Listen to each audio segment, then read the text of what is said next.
This is Theory Time, Book 7, Ear Training number 1.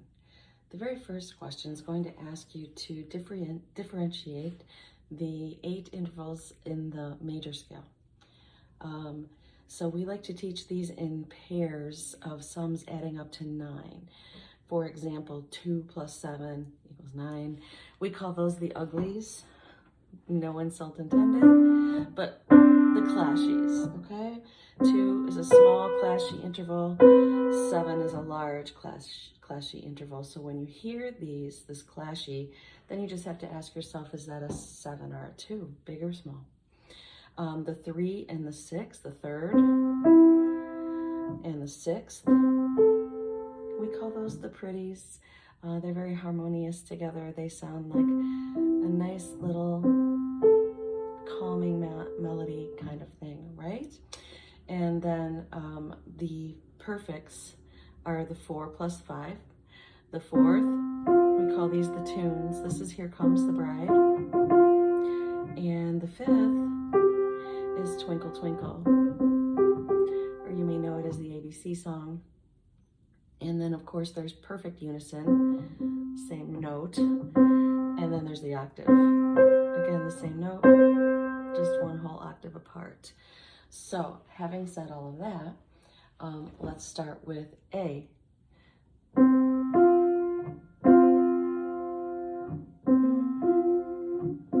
Sometimes it helps to hum it. It's not an ugly, right? Is it a pretty or is it a tune? Okay, let's move on to B. Here's B.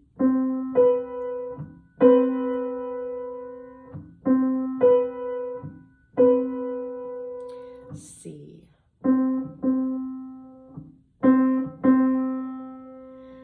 D.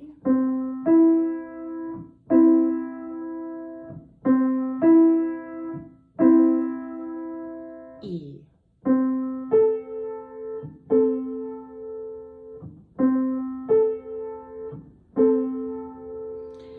F.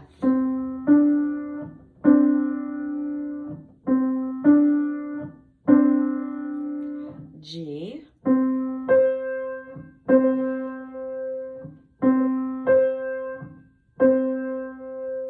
And H.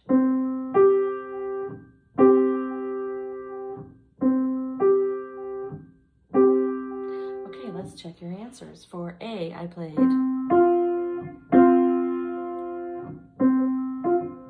Did you get it? It's a 4th. Yeah. Okay, B. Clashy and large, 7, right? C. Okay, unison, number 1, write a 1. Perfect 1, right? D, is this one? Sounds nice together, yeah? That's a 3rd. Here's E. That's a 6th. Here's F. Clashy, but small, that's a 2. G. Same pitch. That's an octave. And H.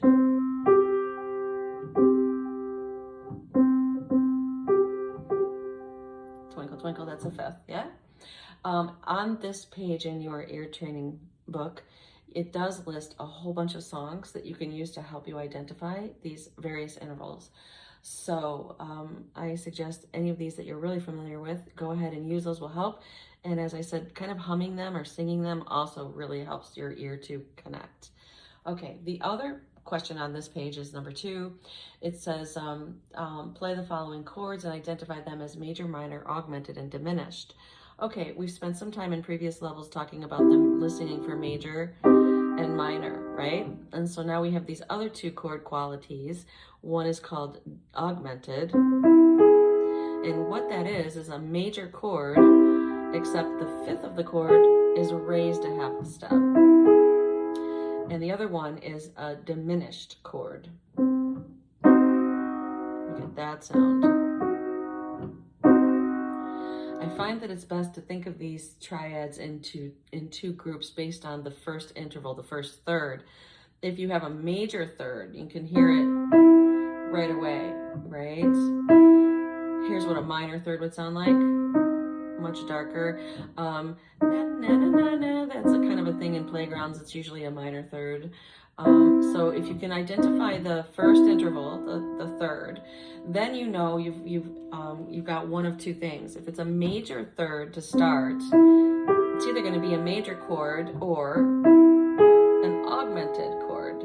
So those first two notes are very key in identifying a triad.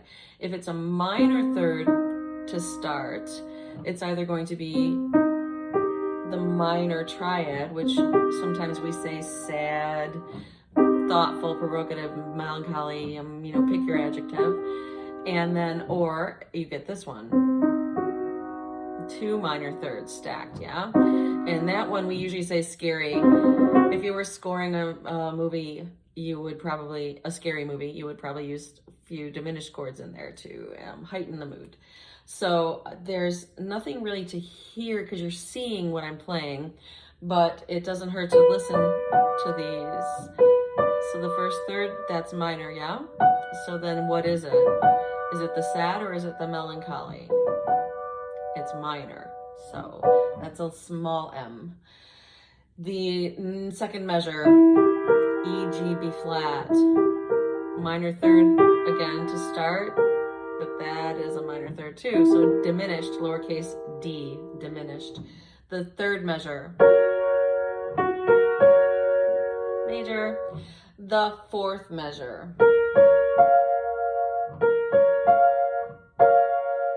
minor, right? The fifth measure, sounded like I was gonna go for the major chord, right? There it is, augmented, capital A.